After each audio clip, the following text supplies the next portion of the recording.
Katie took a sip of wine and glanced at the clock on the wall. It was 1 o'clock on Saturday afternoon.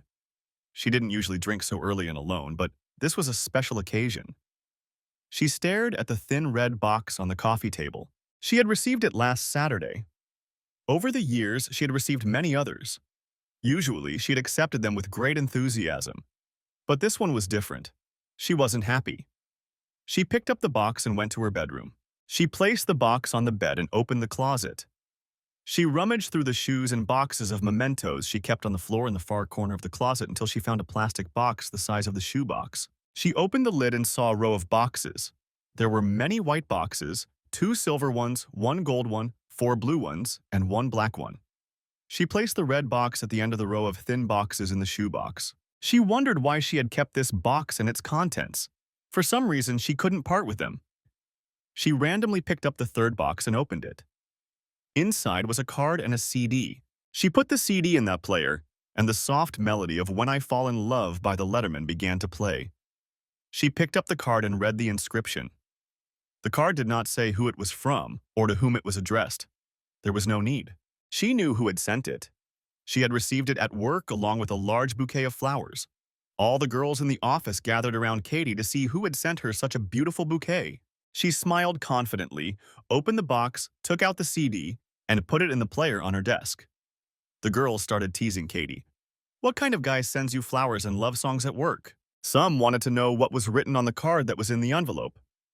Katie waited for the right moment in the song to reveal what was written on the card. When the moment came, she began to read. "When I give my heart, I give it all, or I'll never fall in love, and the moment I feel that you feel the same, then I fall in love with you." The girls fell silent when she read the words printed on the card. When she finished and the music stopped, the girls returned to their work. One of the employees named Grace said, "He's a special guy. I envy you. Does he have a brother?" Katie listened to the music again, looked up and saw Grace absent-mindedly rearranging the flowers. She said quietly to Katie, "You received a wonderful gift from a special person today." "Thank you. The flowers are beautiful, aren't they?" Katie replied. Grace looked at her in surprise and was about to say something, but instead turned and walked away. This continued until the girls finally returned to work. For the first time, Katie thought that maybe she really did have something special. She was sure that would have been the case if it weren't for John Williams. John was her first love. He was her first boyfriend. He was the guy who asked her to prom. He took her virginity when she was still in high school. They had been making love for the last 2 years of school. The last time was the night before he left for college. He had always been in her heart. He always occupied that part of her heart that prevented her from giving herself completely to another man. After college, John enrolled at Stanford in California to study medicine. Katie enrolled at a community college in her home state of Florida. At first, they exchanged phone calls and letters. After a while, the letters stopped. The phone calls became less frequent and were replaced by emails. Soon, they were emailing each other. After a while, Katie dropped out of school and got a job at Allstate Insurance. Now she worked from 9 to 5, sitting at a computer. She answered calls, sold insurance, typed letters, and performed any other duties she was assigned. Her day consisted of the same routine. She got up, went to work, and came home. It wasn't fulfilling, but it paid the bills. Her only consolation was her evening walks with her friend Lisa. She kept hoping to hear from John. Then she found out from John's friends that he was dating a college student. Now she knew why all contact had been cut off. She was depressed for several weeks and cried herself to sleep every night. Nevertheless, she dreamed of what might have been. What would her life be like if John came back? She still hoped that her knight in shining armor would return and rescue Katie from her dreary life so she could enjoy being a doctor's wife. Then Katie would be Mrs. Dr. John Williams. She let her fantasies and self-esteem in real life focus on John Williams. He became an almost mythical figure that no other man could compare to. As weeks turned into months and John didn't return, she tried to get him out of her head and move on. But even if she didn't realize it, he was always there. Katie had always been an attractive girl. Not a beauty in the classic sense, but there was something earthy, sensual about her that attracted men. Even when she was dating John, it didn't stop other guys from flirting with her. She was 5 feet 5 inches tall. She had long brown hair, usually parted in the middle and combed back under her chin. After she was sure that John was out of her life for good, she had several relationships with men. Only one of them was a handsome, and their relationship lasted 5 months before she broke up with him. Incredibly, she felt guilty because she still harbored feelings for John. The guilt she felt for what she considered to be cheating ruined most of her relationships with men. Her reputation was far from easy. She was 25 when she met Tom. He was unlike any of the men she had dated in the past. Tom had joined the army at 18. After 6 years of service during which he was stationed in Iraq, Germany, and Afghanistan, he was discharged. He was an infantryman and had seen combat. Returning home to Florida, he opened a small auto repair shop near where Katie worked. Tom thought it was fate when he saw Katie and her dancing feet walking into the shop. He was sitting at his desk in the back of the shop, and she didn't notice him. She was with her best friend Lisa, whom she had given a ride to work that morning. She was wearing a low-cut white top with black polka dots. A short black miniskirt and black high-heeled shoes completed her look. Tom was mesmerized. He had never seen such an elegant woman. "Hello," Katie said. "Is anyone here?" Tom came out of the office and asked, "How can I help you, miss?" Katie explained that her car wouldn't start and was parked at an insurance company on the next street. It was almost closing time, and she knew he probably wanted to go home. She hoped he would be like all the other men she had met in her life and do whatever she wanted if she showed him a little of what she had to offer. Tom stammered that he would call a tow truck to take her car to a repair shop. When the two girls followed him to the truck, they exchanged meaningful glances. Both of them had used their looks to manipulate men many times before. When they pulled into the parking lot, Tom opened the hood of her brand new Camry. Looking inside, he noticed that the ground wire had come loose. A few turns with a screwdriver, and Tom told her to try starting the car. To Katie's surprise, it started right up. Katie smiled broadly at Tom, and he smiled back. He frantically thought of something to say, something to try, something to do to spend a little more time with this attractive woman. But nothing came to mind. Katie got out of the car and asked, "How much do I owe you for your quick help?" Tom didn't want to take any money for this small favor. He said that such a big smile is payment enough. Katie looked into his green eyes, walked over to this handsome mechanic, and kissed him on the cheek, saying, "Thank you so much."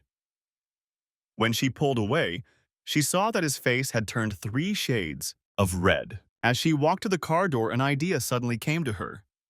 Turning quickly back to him, she asked if he would like to have dinner at her place tomorrow evening as payment for the repair. With wide eyes and a smile, he replied, "Yes, I'd love to." For a moment, Katie thought of John, and she was overcome with regret, but it quickly disappeared. She felt a pleasant attraction to this man who, just an hour ago, was a stranger to her. She felt she could trust him. He seemed interesting to her. She had a feeling that he wouldn't be a mechanic for long, and her feelings were rarely wrong. Taking her business card out of her purse, she smiled and handed it to him. "Call me tomorrow, and I'll tell you how to get to my apartment. Thanks again for your help." Tom finally came to his senses and smiled as he got into the car. He would definitely call her tomorrow. He simply couldn't wait. Lisa pounced on Katie as she pulled out of the parking lot. "What were you thinking? You hardly know him. Besides, I know you. Mechanics aren't the type of men you usually date." Katie remained unperturbed. "You know where he works. If anything happens, you can tell the police who I was with. Besides, I'm sure he's fine." Lisa reluctantly agreed. "Promise you'll call me after your date so I know you're okay." Lisa added, "Getting all the juicy details is just a bonus." The two girls laughed as they walked down the street. She told him to come over at 7 p.m. He was there at 6:45, but waited outside until 7 before entering her apartment. He didn't want to seem too eager, even though he was really looking forward to seeing her again. He knocked on the door and waited for her to open it. Katie was standing at the stove stirring the sauce she had made for dinner when she heard the knock. She went to the mirror on the wall to check her clothes one more time and waited. When Tom knocked again, she smiled. Was he wondering where she was? Maybe she had changed her mind? He felt anxious and knocked again. On the third knock, Katie smiled again. Making guys wait always made her feel insecure. Katie called out, "I'm coming!" Tom breathed a sigh of relief when the door opened and Katie appeared, smiling.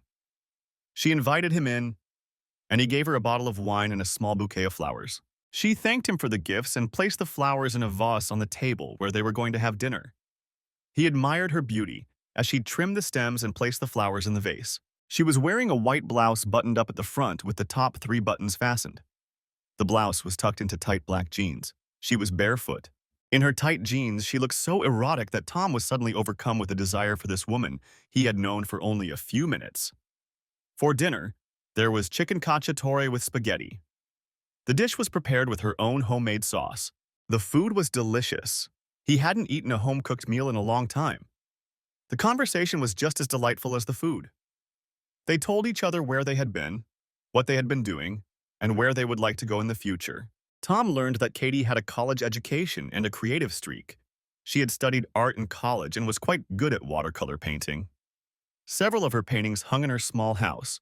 Katie listened to stories about his military service, some of which were so vivid that Katie's heart ached. She heard the pain in his voice and tears welled up in her eyes. She learned that he wasn't a mechanic in a small shop, but the owner of 3 shops in their town.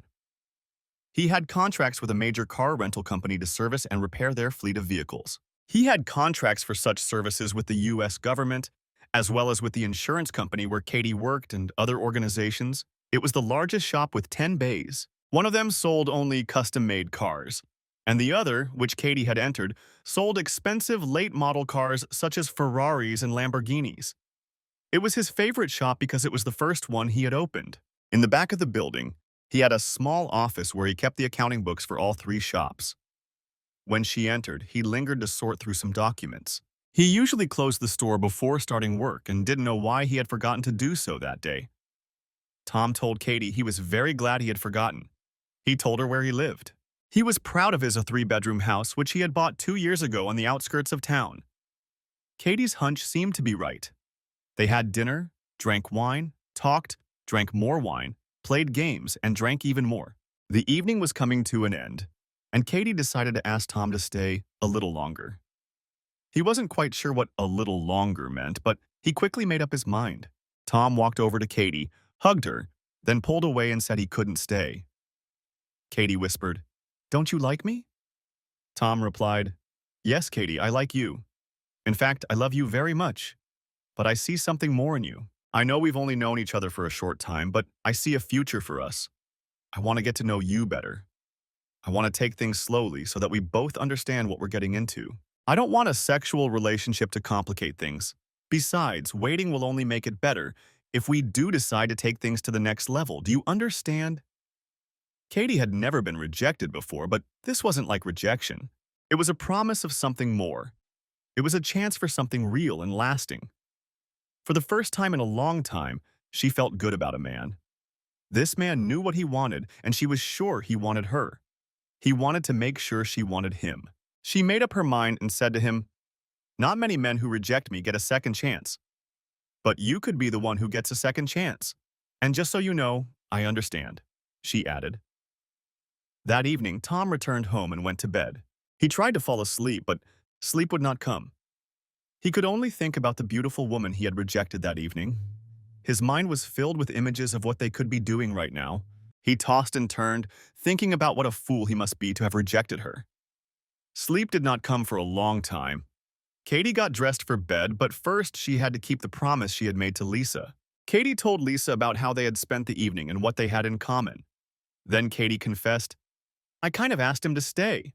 "You asked him to stay? Are you crazy? You just met him today," Lisa exclaimed. Katie sighed. "Don't worry, he turned me down." Lisa was even more shocked that he had turned her down. Lisa joked, "He must be gay." Katie laughed. "Judging by the way he kissed me goodbye, no. I can say with certainty that he's not gay." Tom tossed and turned, while Katie slept like a baby. She didn't feel lonely. It seemed like he was right there with her. In a way, he was. Somehow, he had found his way into her heart. It took 4 months before Tom realized he was in love with Katie. She knew it much earlier. A year later, Tom and Katie got married. It was a small ceremony attended only by a few friends and relatives. They moved into Tom's house on Kensington Street and began their life together. The CD stopped playing. Katie didn't seem to notice. She was too lost in pleasant memories. She took out the CD and put it in the case along with the card. Moving on to the next 2 white cases, she picked up the gold one. The gold and silver cases were special. They held her most precious memories. She opened the box and took out the CD and card. She had received this box on the morning of her wedding day. Together with her bridesmaids, Katie was getting ready for the big day. The doorbell rang, and one of her bridesmaids opened the door. It was a FedEx courier with a gold box. She took it to Katie. They searched until they found the guest with a small, portable CD player. They watched as she opened the gold box and inserted the CD.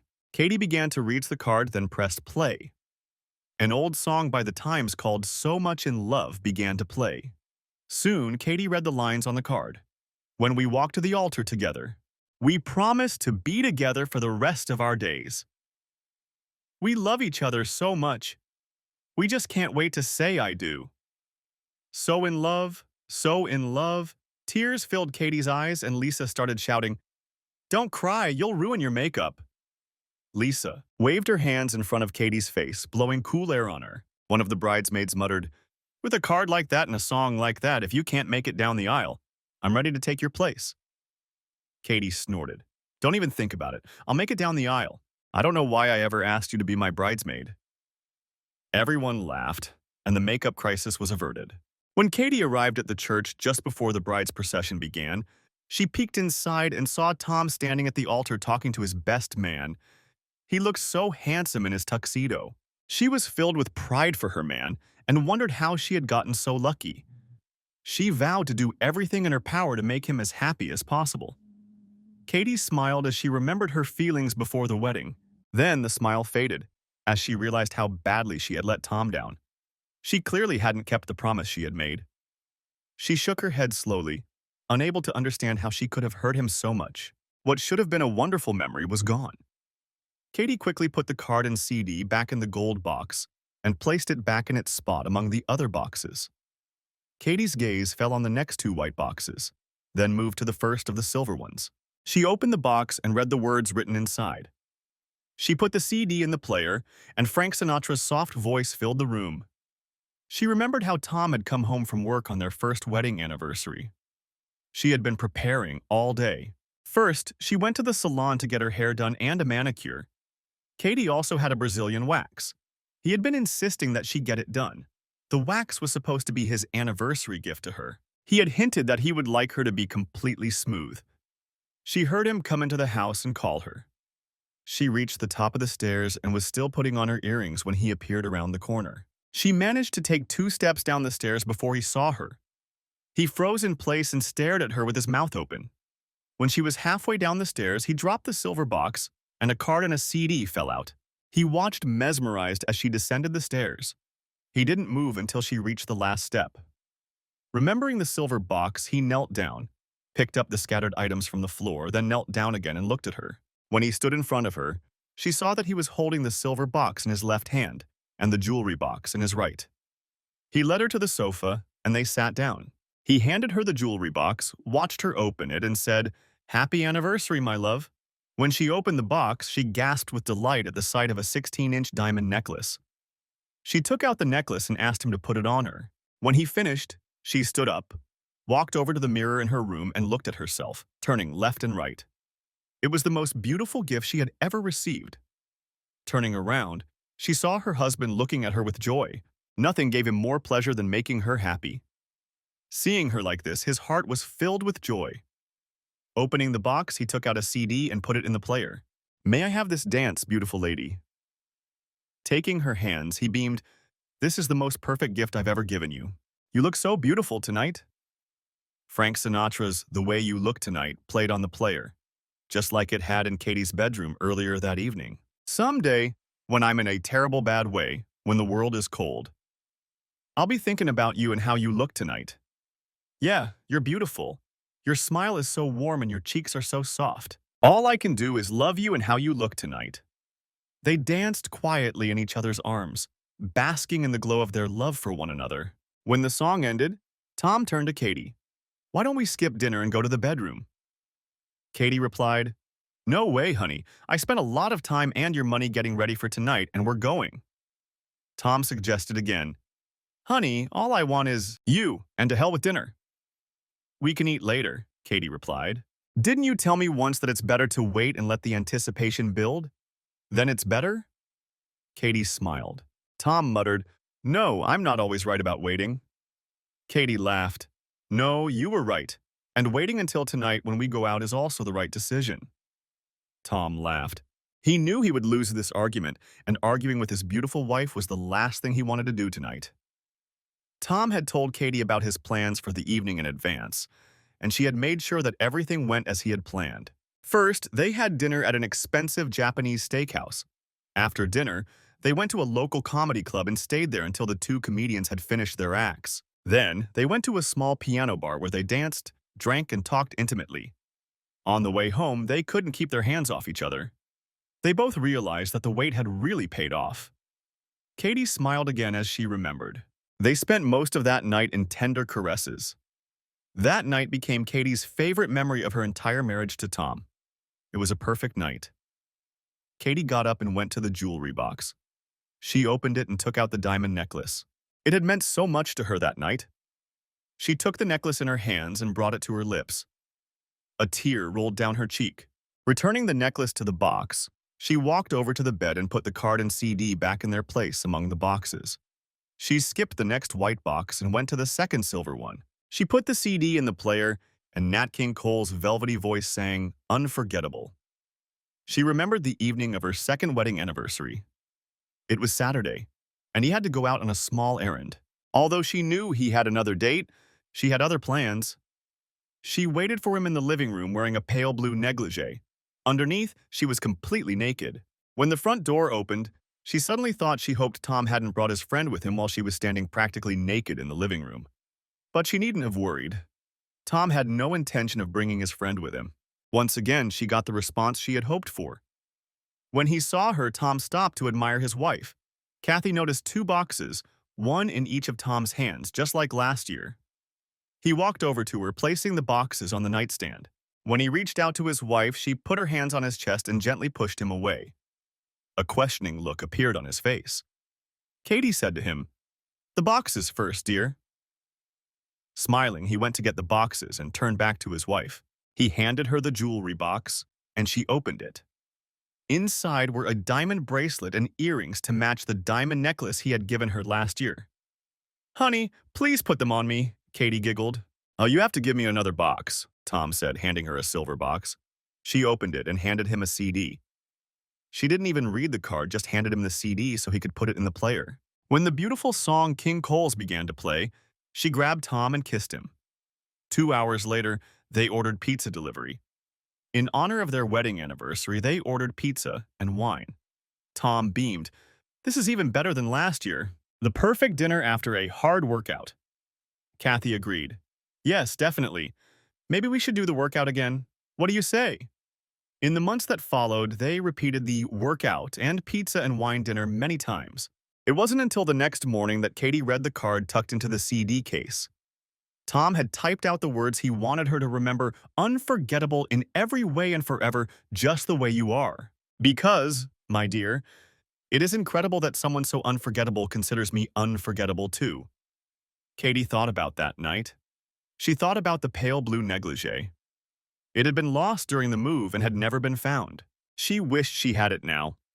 If she had it, it would hold even more special memories of that night. She put the card and the disc away. Now she came to the last white box in front of the blue boxes. Those awful blue boxes. The blue boxes with pain inside could wait. First, she would play with the last white box. It was the last box before the loss of her marital innocence. At least for Tom, but not for Katie. She had been seeing another man. Not just anyone, but the man of her dreams, her first lover. Yes, John was back. It had been 5 months since their second wedding anniversary. That night, they had confessed their love for each other. What Tom didn't know was that his worst nightmare had come true. The man from Katie's fantasies was back. He had been there for 2 months. Dr. Williams was opening his practice and needed insurance. He walked into the office and was talking to another employee when Katie walked by. John noticed her first and called out, "Katie, is that you?" Katie turned around, looked at John, and her heart skipped a beat. All the old feelings came flooding back. It was as if he had never left. "John, when did you come back?" she exclaimed. John stood up, gave Katie a big hug, and she hugged him back. John told her, "You haven't changed since high school. You're still the same beautiful woman. Yes, you've become even more handsome if that's possible." He smiled and suggested, "Let's have lunch and reminisce about old times." Katie happily replied, "I'd love to. I'll just grab my purse." They left, holding hands. She didn't notice the disapproving looks most of the other women in the office were giving her. Everyone noticed that she seemed to be falling in love with this guy. All thoughts of her husband vanished. If only Katie could see what they saw. They saw trouble ahead. Over the past 3 years, they had gotten to know Tom, and everyone liked him. Many envied Katie and wanted the same thing. They watched to see how things would unfold. One of those women was Grace. If Katie ruined everything, she wouldn't be upset to replace Katie in Tom's life. She would wait and see what happened next. Grace, on the other hand, felt that if Katie ruined everything, she would gladly take her place. Katie eagerly went to lunch with John. She told herself it was just a meeting with an old friend. But deep down, she knew that if John started courting her, she would leave with him. She would betray her marriage and her husband without a second thought. The fantasy she had created in her imagination about John was too tempting to resist. She didn't admit it even to herself, but she knew it nonetheless. When Katie returned from lunch with John, her friend Lisa met her, escorted her to the ladies' room, and closed the door. Lisa asked her friend bluntly, "What are you, a married woman, doing with that handsome man?" Katie hesitated. "It was just lunch with an old friend from school, nothing more." Lisa wasn't so sure about that. The rumors started as soon as you left the office, and some of the things that were said you wouldn't like. Everyone understood that it wasn't just lunch with an old friend. Katie assured Lisa, "It was just lunch with a classmate, nothing more." Lisa felt relieved. Katie was her best friend and had helped her through a difficult period when her former lover had left her. Tom was the first man who had treated her like a queen, and she knew he would never hurt her. Lisa said to Katie, "If you're smart, you won't let yourself fall in love with this guy." "What's his name?" she asked. Katie replied shyly, "He's John Williams." Lisa exploded. "The same John Williams who cheated on you and dumped you a few years ago without saying a word. Is that who you went to lunch with? You told me that if you ever saw him again, you'd punch him in the face, not hug and kiss him." Katie growled, "I didn't kiss him." Lisa smirked. "You're a liar. I was looking out the window when you came back and saw you press your lips against his ass. You saw him once, and now you're lying to me?" Katie sat down on one of the soft chairs in the women's restroom. "I'm sorry I lied to you. I couldn't help myself. He awakened a desire in me that I've always felt for him," Katie said sympathetically. Lisa replied, "You'll ruin your marriage if you don't stop this immediately. I'm your best friend and I'll support you in almost everything. However, there's one thing I won't support you in." Katie said to Lisa, I know you're right. I promise I won't do anything that could jeopardize my marriage." This statement reassured Lisa, but she still doubted that Katie would actually follow her advice. Unfortunately, Katie didn't have the strength to fight her feelings for the knightly John Williams. Lisa decided she had done everything she could and said, "Let's get back to work." For the first few weeks, they had lunch together and made pleasant conversation. Nothing more. Soon, they were having drinks after work if Tom had to stay late. Then followed several weeks of dates with drinks. John acted casual. He didn't rush things. He wanted Katie back. He wasn't sure he was in love. He wasn't in a hurry. He was sure he'd soon be dancing the horizontal mambo with Katie. If it turned into love, fine. If not, it would be a pleasant interlude until something better came along. The fact that she was married didn't matter to him. She wasn't sure she could have gone through with it if Tom hadn't had to go to Pittsburgh for training. It wasn't just training. It was a chance to meet people in the industry, network, and make new connections. It was good for business. Tom offered to take Katie with him, but she said she couldn't take time off work. She could see he was disappointed, but she understood. Did she really not want to go? Was it just an excuse to see John? She didn't want to admit it, but that was the reason. While Tom was away, John and Katie would be able to make up for lost time. The conference was scheduled to last 5 days. It began on Monday morning and ended on Friday evening. Tom was leaving on Sunday at noon and returning home on Saturday at 3 p.m. This gave the two lovers 5 days and 6 nights to do whatever they wanted. Unaware that Tom was going on vacation, Katie took advantage of the 5 days he would be away to spend more time with John. The betrayal was complete. All that was left was to move on with their lives. As soon as the computer confirmed that Tom's plane had taken off from the airport, Katie called John and asked him to come to the house on Kensington Street to complete the betrayal of her marriage. John did indeed spend 6 nights and 5 days in Tom's bed.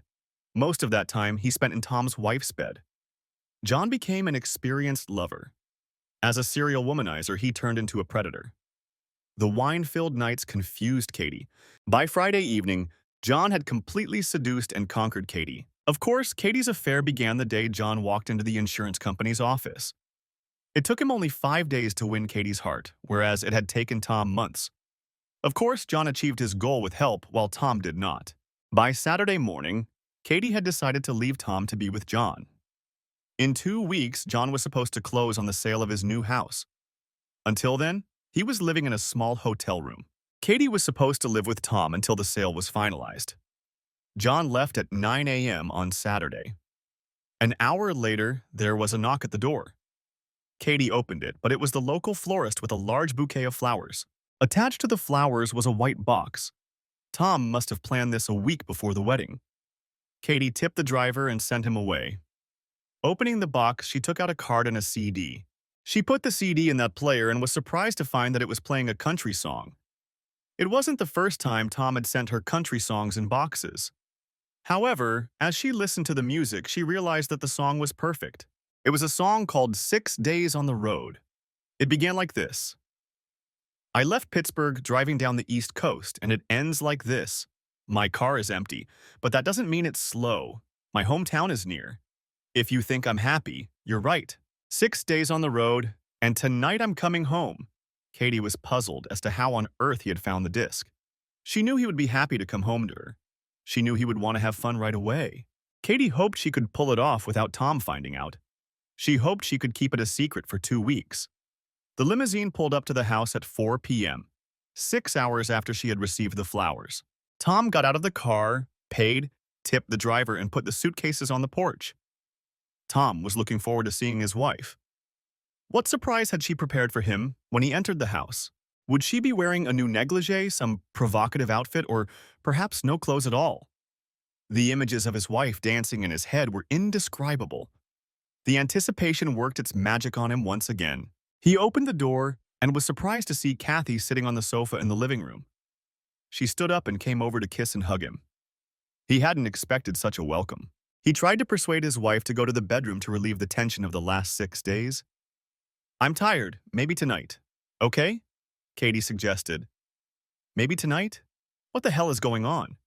Who is this woman and what has she done to my wife? Upset, he went out to the porch to leave his suitcases. Finding nothing better to do, he folded all his dirty clothes into a hamper, put away his toiletries, and hid the suitcases in the attic. When he was done, he went to the kitchen where Katie was preparing dinner. Approaching her, he put his arms around her waist. She pushed him away, saying, Not now. Can't you see I'm cooking? Leave me alone. Rejected, Tom left the kitchen and sat down in the living room.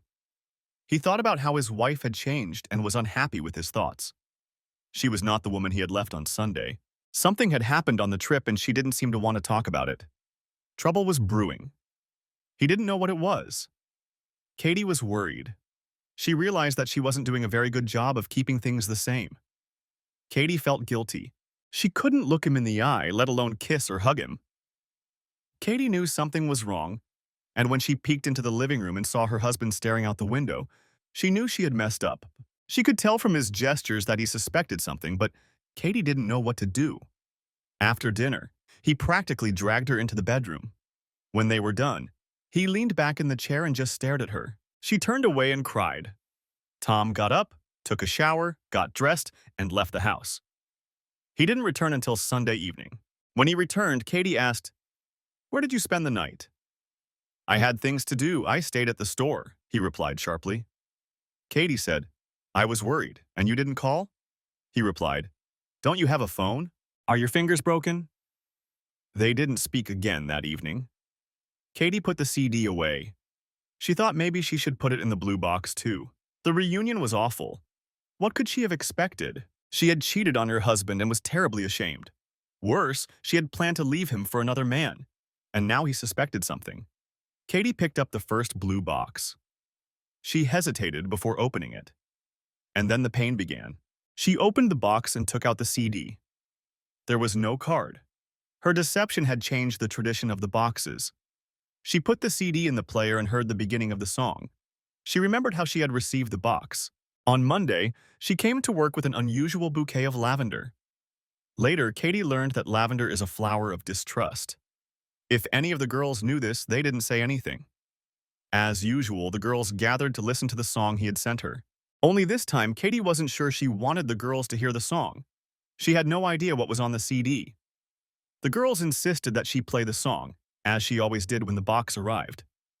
Finally, she gave in and put the CD in the player. Bob Seger's song began to play. I know it's too late. I know you're tired. I know I'm not in your plans. All my hopes are broken. Now we have everything. Let's make this last forever. Let's find a way. Why don't you stop? The girls listened silently at first, then looked disapprovingly at Katie.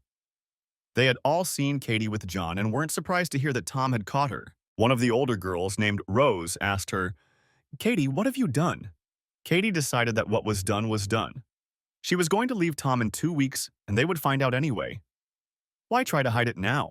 She looked defiantly at them and said, I'm leaving Tom in 2 weeks. I'm moving in with John, who I'm dating.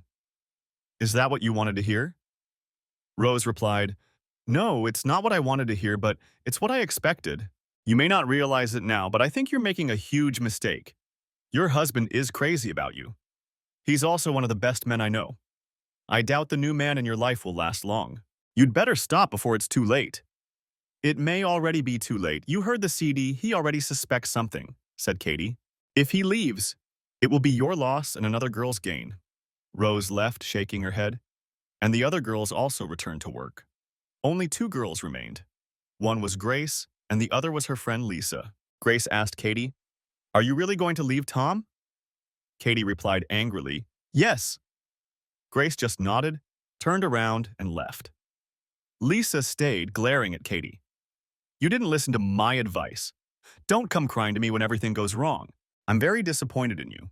I was wondering why you weren't calling, why you weren't answering my calls. Lisa turned and left. Katie realized she was angry, but she would come to her senses when she saw how well her relationship with John was going. Katie was sure she had made the right choice. Katie took the CD out of the player and put it away. She looked at the CD and the box again and wondered why she hadn't done what Lisa wanted. That evening, she came home and lashed out at Tom, criticizing the song. She shouted at him, Why did you send me this? I'm your wife. Really? He hissed. I thought you were more interested in someone else. On Saturday, it felt like you weren't my wife. The card and the CD were exactly what I was thinking. You're wrong, Tom. You're just wrong, she hissed back. She knew that wasn't true. She had hit the nail on the head. Why couldn't she just admit it? She had had a chance to tell him the truth, but she hadn't taken it. Katie realized that subconsciously she didn't want to tell him. She didn't want the reality to be true. She brushed away a tear for the second time. She put the box away. Katie's fingers ran over the lids of the boxes and stopped on the second blue box. She remembered when she had received that box. It was the day after she had received Bob Seger's song. She had pulled up to the house on Kensington Street, and the box was sitting on the porch in front of the front door. As soon as she saw it, she looked around to see if anyone was nearby. But she didn't see anyone. She quickly picked up the blue box and took it into the house. She decided she should listen to it before John came home. Opening the box, she saw a plain note inside and unfolded the folded paper to read it. Instead of the usual song lyrics, there was a short letter to Katie. It began like this. My love, I know you so well. Maybe even better than you know yourself. You were my treasure, my diamond. I knew every facet, every angle. At least I thought I did. I looked deep into the center of that diamond. It was like looking into your heart, into your soul. I never saw it, its imperfection. But now I do. The song on the CD expresses what my mind is thinking, and my heart screams that I'm wrong. If my mind is wrong, please call me. I'll get down on my knees to ask no, to beg you for forgiveness. If you don't forgive me, I'll know. When I fell in love with you, I didn't see the flaws.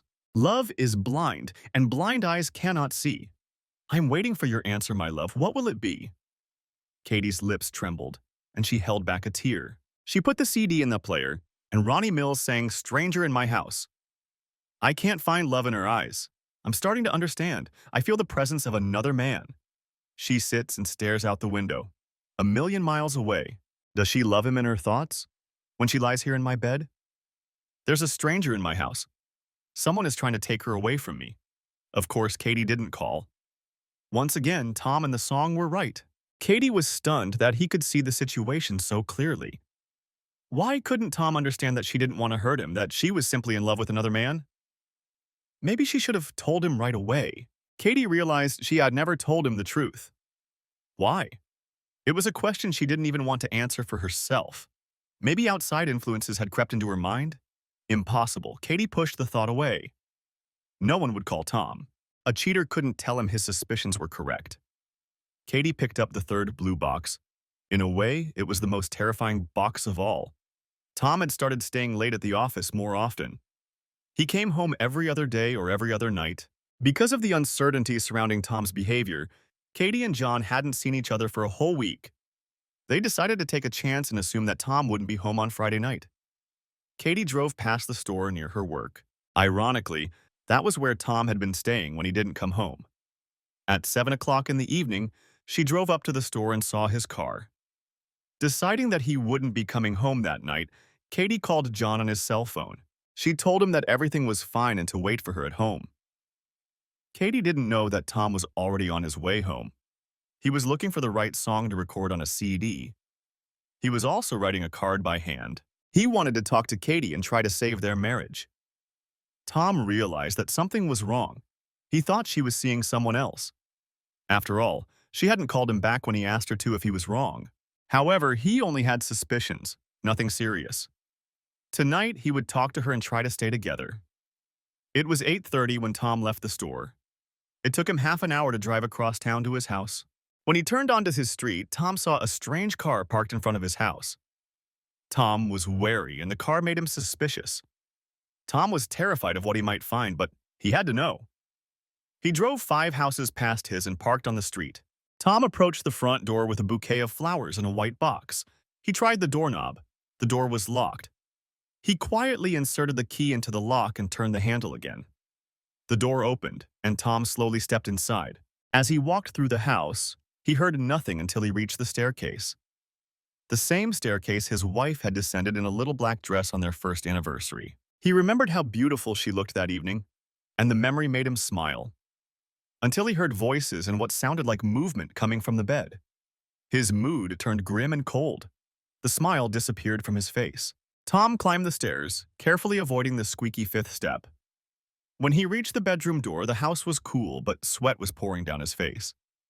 Tom slowly opened the door, and his worst fears were confirmed. His wife was lying on the marital bed with another man. They were in the missionary position, and he could see the man entering his wife. Tom recognized him immediately. He had seen photos of this man in Katie's school yearbook. Katie had told him how they met and that he had taken her virginity. This man was her first love. It was John Williams. Tears filled his eyes. His heart was breaking. It was worse than he had imagined. Tom knew he should go and beat the bastard, but what was the point? He would go to prison, and his wife would testify against him in court. No, he would just leave and let things take their course. Tom went down the stairs, stumbling on the 5th step. It didn't matter, as the lovers were too absorbed in their activity to hear him. Tom left the flowers on the kitchen table, opened the box, broke the disc in half, and left it on the table with the flowers. He took the card. He left the house, slamming the door behind him. Katie remembered what happened next. Katie whispered, "Did you hear that?" John replied impatiently, "I didn't hear anything." He wanted to continue making love. "No, I heard something." She pushed John away, put on her robe, and went downstairs. When she saw the flowers and the broken CD in the white box, she felt a pang of sadness. The white box meant that he regretted what he had done and wanted her back. Now she was sure he knew. She didn't know if he had seen them or just heard and left. She felt terrible. She never wanted to hurt Tom like this. Yes, she knew she would hurt him when she left, but not like this. Katie was bothered by her reaction. She was leaving him. What did she care? She had her own man, John. Tom's feelings shouldn't matter to her. It didn't make sense, but she pushed the thought out of her mind. Finally, John came downstairs and saw the flowers. John thought Tom was a weakling for letting his wife go so easily and not putting up a fight. And this weakling is here? With flowers and a CD? How pathetic. Katie didn't really think he was pathetic, but she decided it wasn't worth arguing about. Tom didn't come home for a whole week. John didn't go anywhere, practically living in the house. Katie snapped out of her thoughts and looked at the boxes in the suitcase. She wanted that broken CD to be in the white box right now, because if she had it, there would be no blue boxes, no black and red ones. Katie put the CD in the player and read the card. Roy Orbison's song, Running Scared, began to play. Katie read the words on the card, neatly printed and pasted inside, no longer in the funny font that she had found so cute. Just running in fear, I feel sick.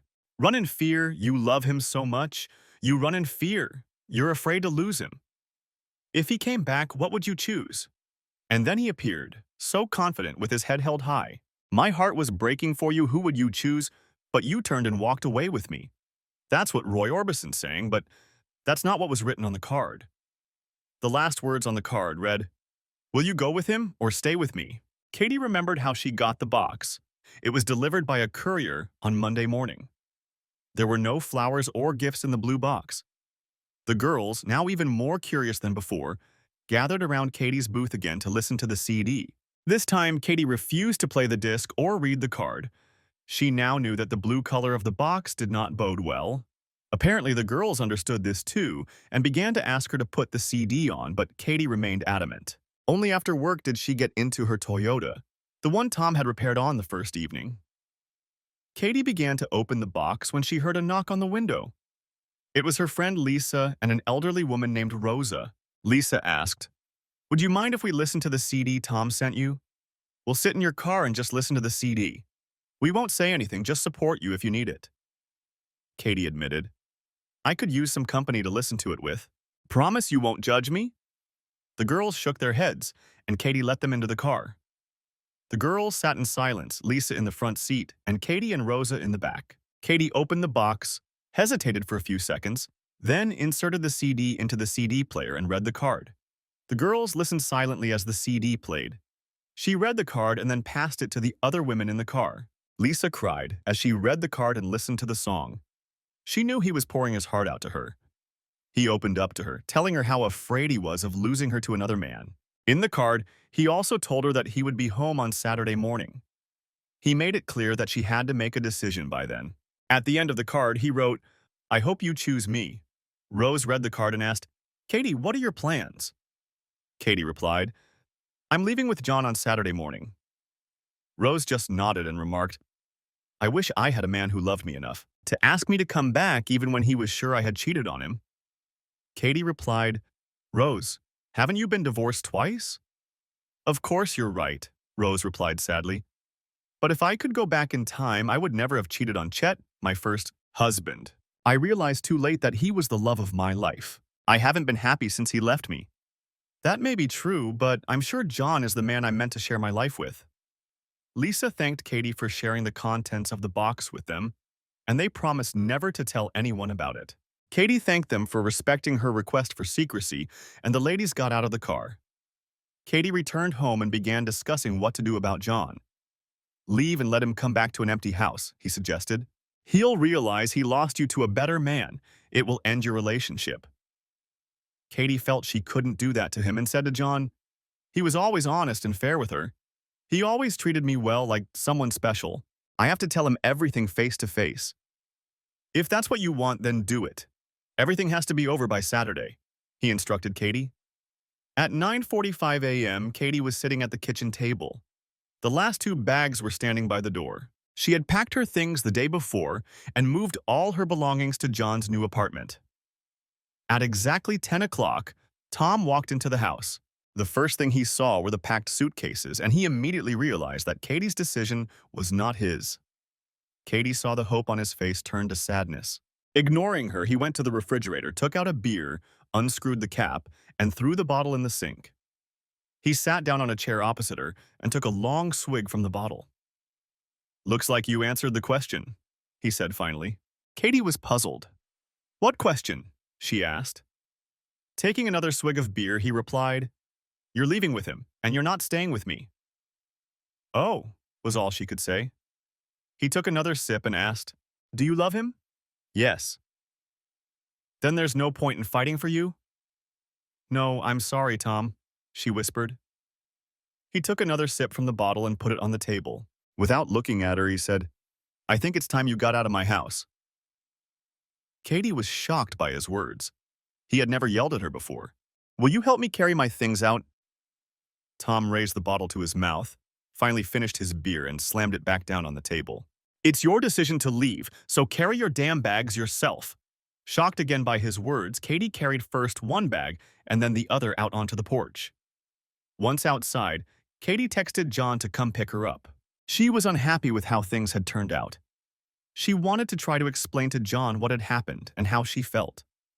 She wanted to tell him that she still loved him, but not the way she had loved Tom. She wanted to be kind, but Tom didn't think so. If she didn't want him, then he should leave. It was so easy for him, she thought. But how could she blame him? Kathy looked at the house where she had lived for more than 3 years. Those had been happy years. She thought she heard a noise coming from the kitchen and went to the window. She was horrified to see Tom sitting on a chair with his back to her. His body was shaking from silent sobs. She was shocked to see her strong husband crying like a child. She made the mistake of raising her hand to the window, and his wedding ring clinked against the glass, and he turned to look at her. He rushed outside, grabbed her left hand, and quickly pulled the wedding ring off her finger. Without saying a word, he returned to the house and threw them on the table. They bounced off the tabletop and fell to the floor. Tom didn't make a move to pick them up. Katie watched him through the window. He walked over to the window, looked her in the eyes, and slowly closed the blinds. His gaze never left her eyes until the blinds were completely closed. Katie had never seen such a look of hatred before.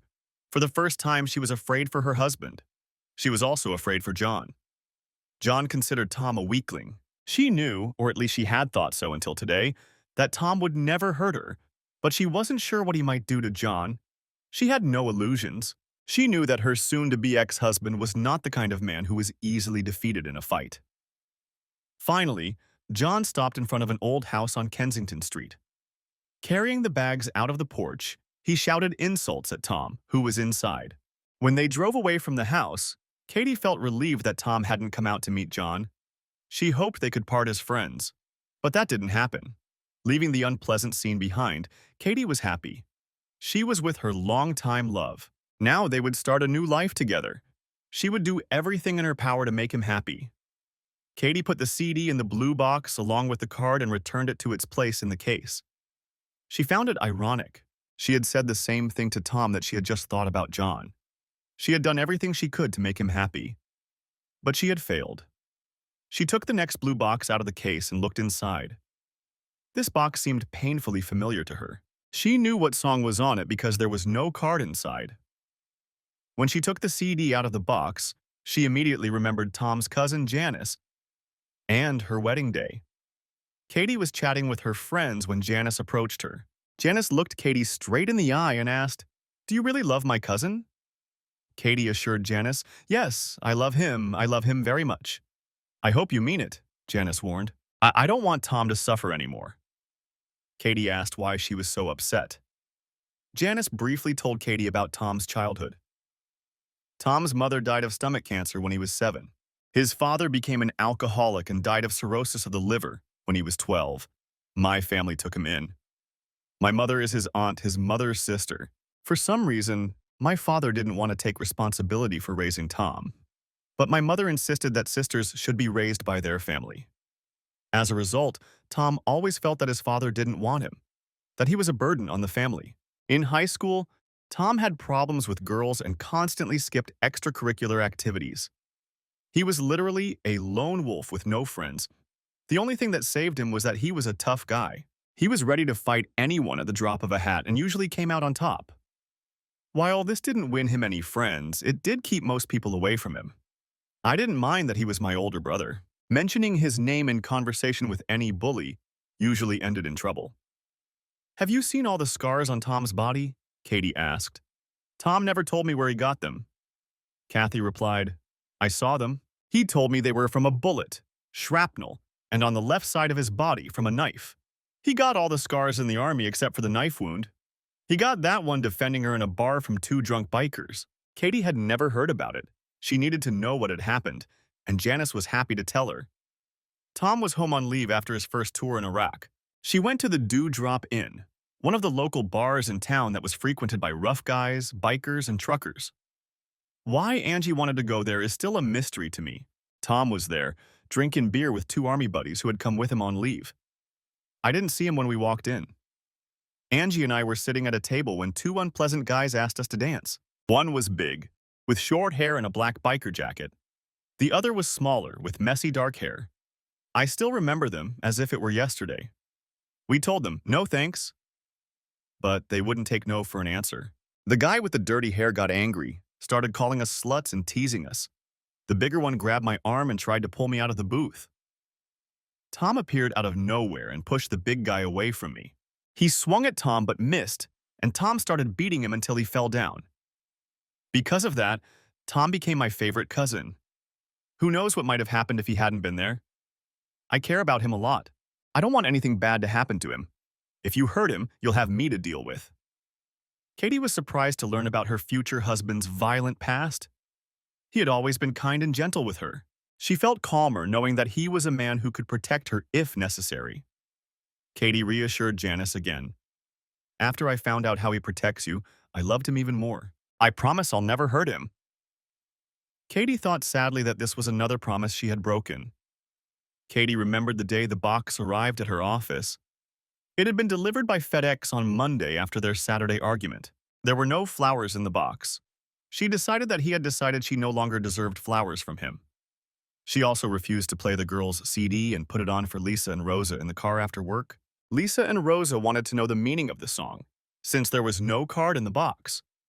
Katie told the girls about her youth, about the deaths of her family members, and about how she had not received love and recognition until she met Katie. Now, years later, she realized that she hadn't understood the meaning of the song when she first heard it. She just thought it meant that he loved her more than she loved him. When she first played the song in the car, she didn't shed a tear. Lisa and Rose didn't say anything to comfort her that day. They just got out of the car. When she put the CD in the player, the Bee Gees song To Love Somebody began to play. There's a light, a special light that's never shone on me before. In my mind, I see your face again. I'm a man. Can't you see what I am? I live and breathe for you, but what good is it? If I don't have you, baby. You don't know what it's like to love someone the way I love you. Tears streamed down Katie's cheeks and into her mouth. She could taste the bitter taste of tears on her tongue. Now she understood the meaning of the song. She was that light. Tom wanted Katie's love to shine on him like never before. Tom thought Katie was that kind of woman. Katie had stolen his love, perhaps the only thing Tom wanted more than anything else in the world. Katie wanted to start all over again. If she had known then what she knew now, she would still be married to Tom. She put the box back in her briefcase and took out the last white box. The last white box she would ever receive from him. The last white box before the black one. She remembered too well when she had received that box. She had received it on Friday after buying a Bee Gees CD.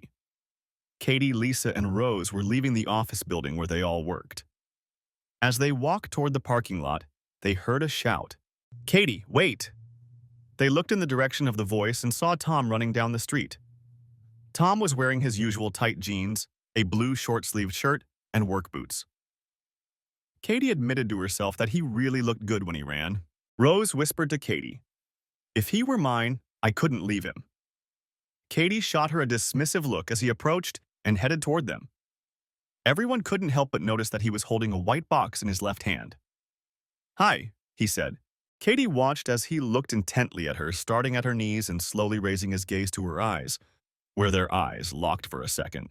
Reluctantly tearing his gaze away from Katie, he turned to Rose and Lisa. He nodded in greeting. The women nodded back. He turned back to Katie and said, "You look good." "Thanks," Katie replied. An awkward silence ensued. Finally, Tom said, "Katie, I need to talk to you, can we?" Katie replied, "I don't know, Tom. I need to get home. John is waiting for me." "I know," he said. "It'll only take a few minutes. You can spare 5 minutes for an old friend." When he said old friend instead of ex-lover or rejected husband, she realized he didn't want to fight. and decided to give him 5 minutes. Tom turned to the girls and said, I want to talk to Katie alone. I hope you don't mind. He led Katie to her car. Rose and Lisa followed them. After a few steps, he noticed that they were following them. Tom turned around, looked at them, and a small smile appeared on his face.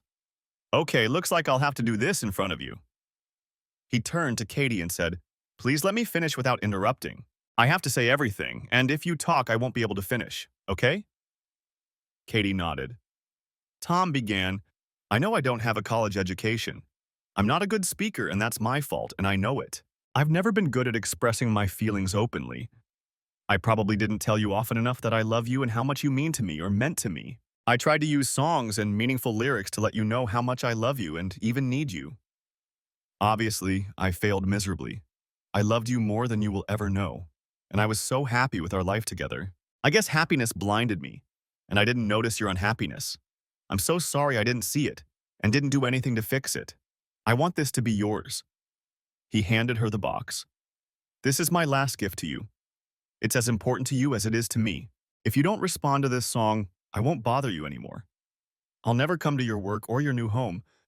If I see you on the street, it will be completely by accident, I promise. If your car breaks down, you can bring it to me for repairs. With a slight smile, he said, Of course, I won't charge you this time. Katie, remembering their first meeting, smiled too. Well, I guess that's all I wanted to say. He started to walk away, but then turned back. One more thing. I want to thank you. We've had 3 wonderful years together, the best 3 years of my life, and I'll always remember them and think of you fondly. Finally, Tom turned to Rose and Lisa. Girls, you showed me your courage and loyalty today. I'm glad Katie has friends like you. I know you'll take good care of her. I'm just surprised that you think so badly of me. Do you really think I'm capable of something like that? Tom's voice trailed off on the word hurt, and it took him a second to compose himself. He continued, that I would do anything to hurt her. Since this is probably the last time we'll see each other, this will be our goodbye. I wish you both all the best, that you find what you're looking for in life, and that when you find it, you both get to keep it. At the word keep, Tom's voice trembled again, but he was able to continue without stopping. By this point, Rose was openly crying and hugging Tom tightly. Tom whispered in her ear, If anyone ever tries to hurt or bother Katie, you'll tell me, right? When they parted, Rose, crying and smiling at the same time, nodded in agreement and said she would definitely let him know. Then he hugged Lisa goodbye and asked her the same question. She whispered, I will. Tom turned and walked away without looking back at the girls. He knew he couldn't. They would see the tears in his eyes. The girls watched as Katie's husband walked away. Rose turned to Katie and said, If you let him go after all that, then John must be a good man. Lisa just shook her head. In the few times she had met John, Lisa had thought he was a complete jerk. Lisa tried very hard, but she couldn't understand what Katie saw in him. She thought Katie was making a mistake, and one day she told her so. Katie was so upset that it almost destroyed their friendship. After that, Lisa never brought it up again. Once again, the 3 of them got into Katie's car to listen to a CD. Once again, there was no card or note with the CD. Katie took the CD and, after hesitating, put it in the player. Katie looked at Rose, then at Lisa and asked, Should I listen to it? Lisa replied, Whatever you want, I'm not going to get involved in this. Rose said, After he revealed his true feelings, you have to listen to this song. You owe him that much. Katie thought about it. Her curiosity got the better of her, and she put the CD in the player. The Beatles ballad, That Boy, began to play softly from the speakers. Tom thought it perfectly reflected the situation. Someone had stolen his wife, Katie. John undoubtedly wanted her, but he didn't love her the way Tom loved Katie. Even if Katie had hurt him deeply, Tom would still take her back. He wanted her to know that. Even if Tom was unfair, he loved Katie and was willing to endure any pain to get back the woman he loved. Tom was also certain that John would eventually hurt Katie. He had encountered people like that before. John was a user. He used Katie and then discarded her when he grew tired of her. Katie listened to the memorable lyrics and realized that Tom and the Beatles were prophets. That boy took my love away. In the end, she realized that John really was sorry. He wasn't good for her and made her cry. That day in the car, Katie didn't understand or believe the words the Beatles were singing. Relying on songs, Tom once again failed to achieve his goal. Katie didn't contact Tom. As she put the Beatles record back in its place, she remembered hearing those words from Tom. Embarrassed that she had forgotten, she reached for the box. Her fingers trembled as she pulled it out. They stopped on the first white box. Katie closed her eyes, feeling shame wash over her face. He had told her what he had done with the first box he had given her. She remembered the day she received it. Katie and Lisa were driving to the mall. It was Sunday morning. Tom was going to take Katie on a picnic after lunch. Katie wanted to buy some new clothes. Katie was driving when Lisa asked her a question. "So, how's your mechanic?" Lisa joked. Katie immediately got angry and replied, "He's not just a mechanic, he has his own business. You know that." "Calm down. I'm just kidding." "So what's going on between you two?" Lisa asked. "He loves me. I know it," Katie replied. How do you know that?" Lisa asked. Katie replied, "I can tell by the way he smiles when he sees me. My car has never run so well. He brings it here all the time and his guys fix it. I don't think there's anything wrong with that. He just wants to see me. He always has dinner waiting for me when I get home. God help anyone who dares touch me when he's around. I've already broken up 2 guys. He takes me places, treats me well, and cares about me. He loves me. I just know it. He just hasn't told me yet." "Why? What's stopping him?" asked Lisa. Katie stopped at a traffic light and explained, "Well, I think he's waiting for me to make the first move. He's very shy with women," replied Katie. Lisa looked at Katie and asked, "What about you? Do you love him?" "To be honest, I'm not sure. I think so, but I'm just not sure," Katie replied. "With a guy like Tom, confidence won't help. You have to love a man before you can say you love him. So tell me the truth. Do you love him?" Lisa asked. Katie didn't answer right away. "I haven't felt anything like love for a man in so long. Not since I left John." Lisa was fed up with John Williams, and now she was telling Katie about it. "I don't want to hear about John anymore. He cheated on you. He left and never came back. He didn't even call or write. John may have been attracted to you, but he didn't love you. If he loved you, he would be here with you. You have a boyfriend who you think loves you, and he's here. Doesn't he tell you he loves you? Maybe he feels that you don't love him enough and don't want to commit. If you want to keep him, you'd better make up your mind quickly or you'll lose him," Lisa exclaimed.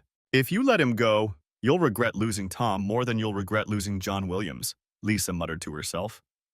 Katie thought about what Lisa had said. She thought she loved Tom, but she still couldn't get John out of her head. Still, she didn't want to lose Tom.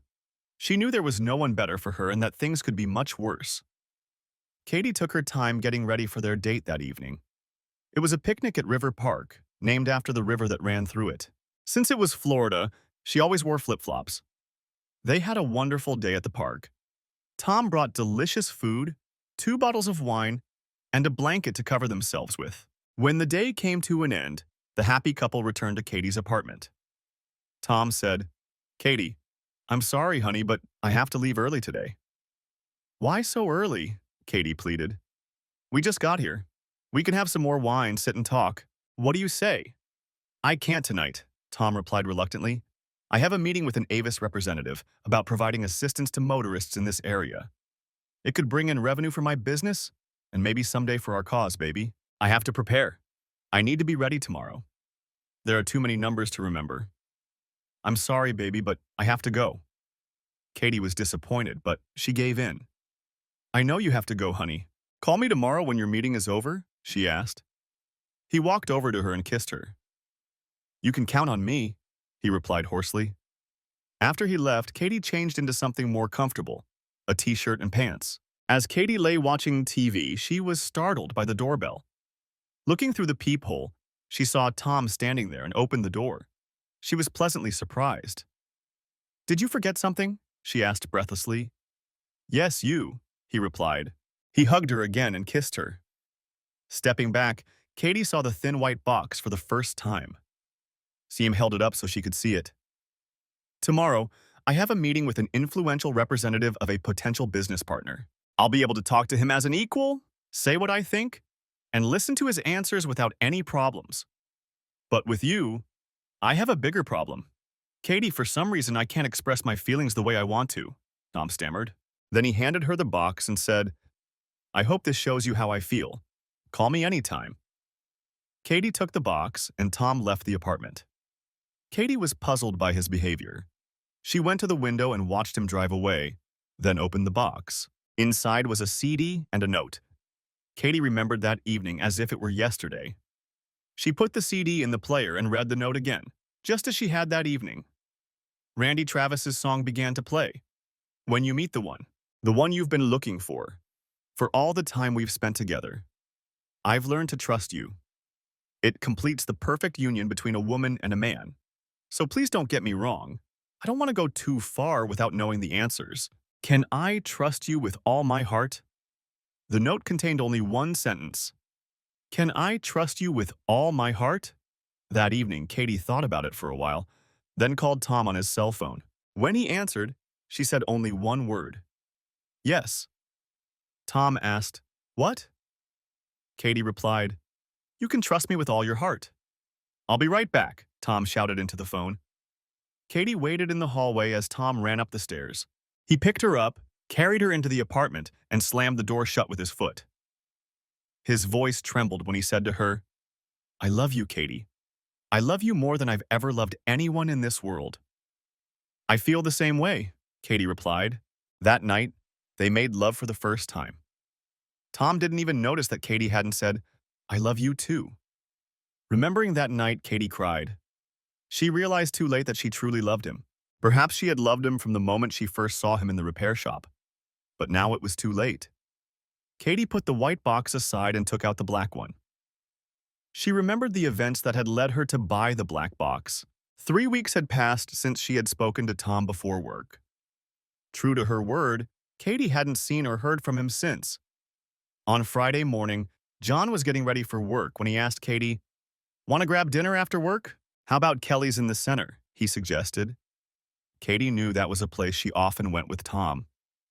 No, Katie replied sharply. You know, Tom and I used to go there a lot. I'm not going anywhere I might run into him. If not there, I heard about a new grill bar that opened a few blocks from your work. I can drive you to work and pick you up at 5. I'll wait for you outside the office. What do you say? John asked. Katie thought about it and jokingly replied, Sounds good. John was already waiting for her and drove her to a new place called Easton Ave. Apparently, the pub was named after the street it was on. Katie was puzzled by the contemptuous expressions on the faces of the waitress and bartender when they entered. They sat down at a corner table against the back wall. The waitress approached them, handed them the menu and water. She soon returned to take their drink orders. While the waitress was taking their order, Katie heard the pub door open. She looked to see who had entered and was shocked to see her ex-husband sitting at the bar. She heard him order his usual gin and tonic. She looked at John and asked, Did you know he was coming? John replied with a smirk, No, of course not. Kathy knew immediately that he was lying, but she didn't know what to do. Before she could say anything, John announced, I need to use the restroom, and got up from his chair, heading toward the bar. He asked the bartender where the restroom was, and the bartender pointed to a large sign that said restrooms. Then John said, Hey, buddy, I didn't notice you sitting here. Katie realized that this was also a lie and pointed this out to Tom. Tom just looked at him, went back to his drink and took a sip. John walked over to Tom, put his hand on the back of his chair and grinned, Don't worry, she chose the better man, and it's not you. Tom looked at him and John looked at Katie with a big smile on his face. Tom looked over his shoulder and saw Katie sitting there looking at him. Tom turned back to John and said, Yeah, she chose you. John laughed, patted Tom on the back and said, That's right, she chose me, not you, and walked out of the bathroom. Kathy was horrified by what she had just seen. She knew Tom didn't deserve that. She couldn't take her eyes off her ex-husband. He raised the glass to his lips and drank it in one gulp. He went to pay, but the bartender said it was on the house. Tom got up from his chair and walked over to Kathy. That was low, Katie. Even for you. Did you enjoy seeing me humiliated? I told you I wouldn't bother you anymore, and I kept my word. Now I get it. You two are meant for each other. He said this to Katie with a look of disgust on his face. Katie replied, I didn't know anything about it. You have to believe me. I didn't know you were here or that he would do that. After what you did to me, why should I believe you? I don't trust you and I don't like him, Tom replied sharply. John walked over to the table and smirked. "You're still here." Tom turned to John and just stared at him. She saw her soon-to-be ex-husband's hand clench into a fist. Katie's thoughts returned to when they were a happy married couple. One evening, Katie and Tom were play fighting, and she punched him. He stopped her and told her not to clench her thumb. He explained that if she hit someone hard, she could break their finger. She watched his thumb bend under her fist between the first and second joints of her left hand, just as he had shown her. They stood close together, and Katie thought she saw a flash of fear in John's eyes.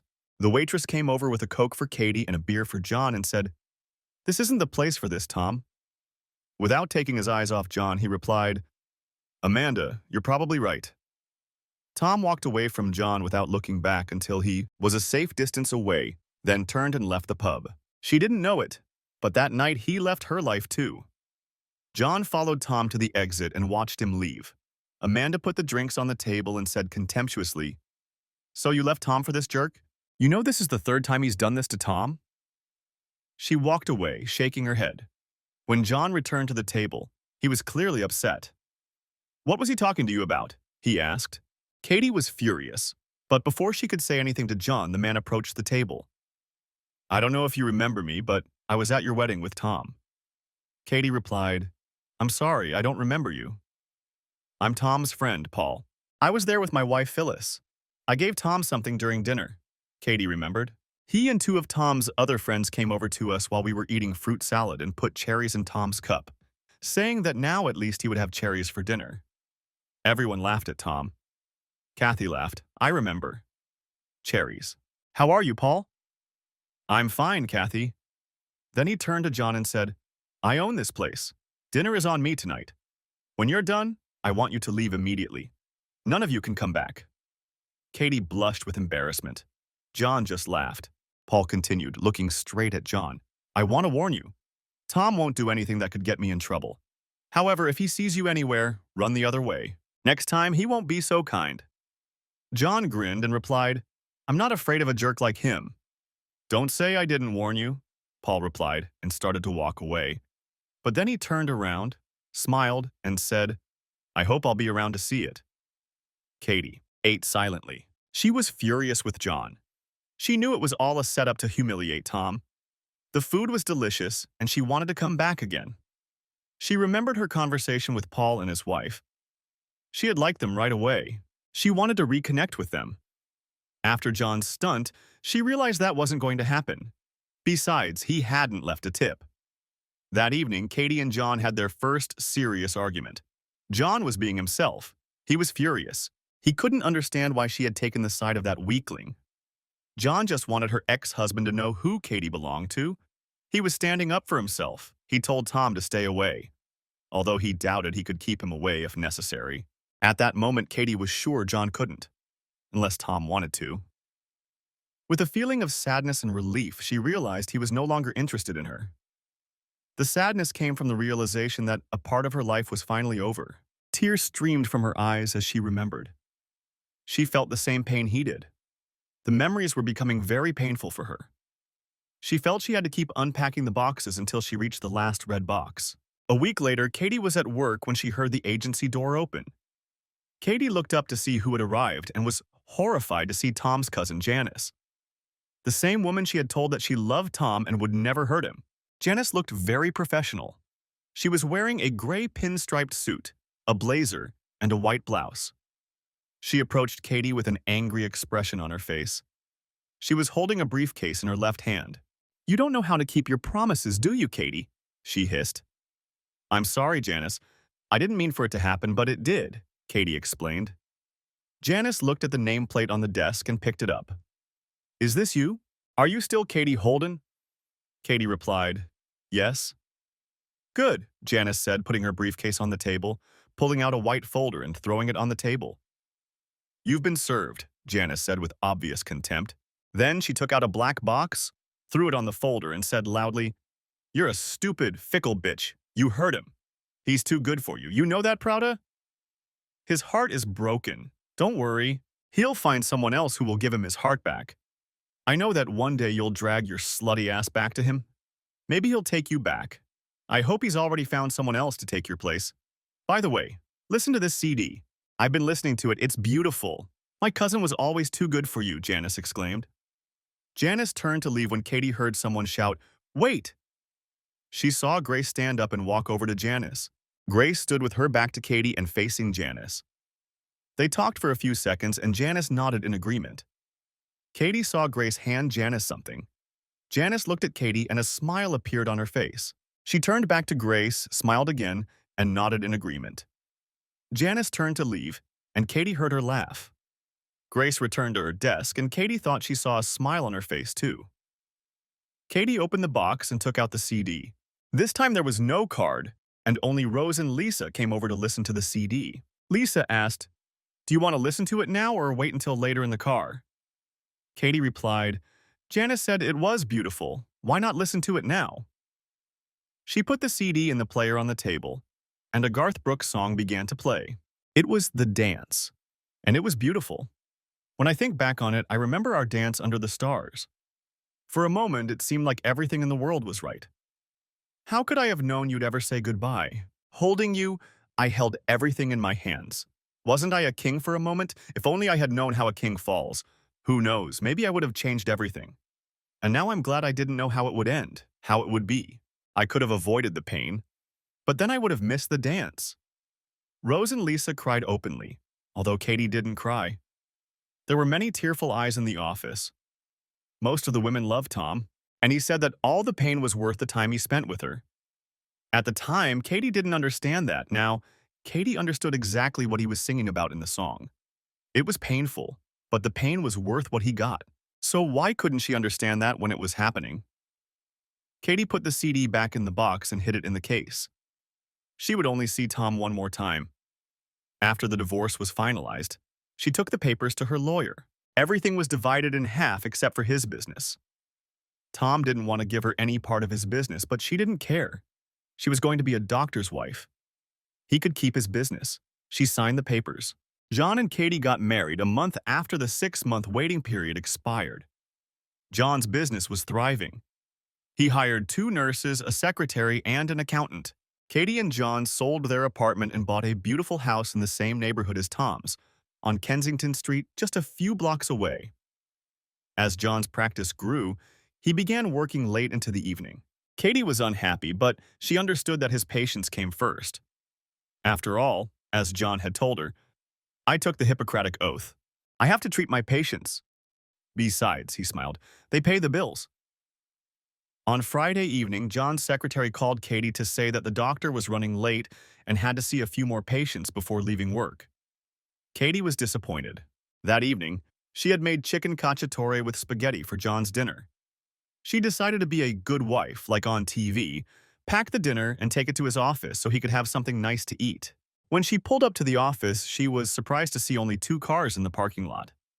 One belonged to John, but she didn't recognize the other one. She got out of the car, took the cacciatore, walked up to the office door and tried to open it. To her surprise, the door was locked. But that wasn't a problem because she had her own key. With one hand, she balanced the food, and with the other, she rummaged through her purse for the keys. Finally, she found them, opened the door, and was about to ring the bell. At that moment, she heard a noise coming from one of the offices that made her heart skip a beat.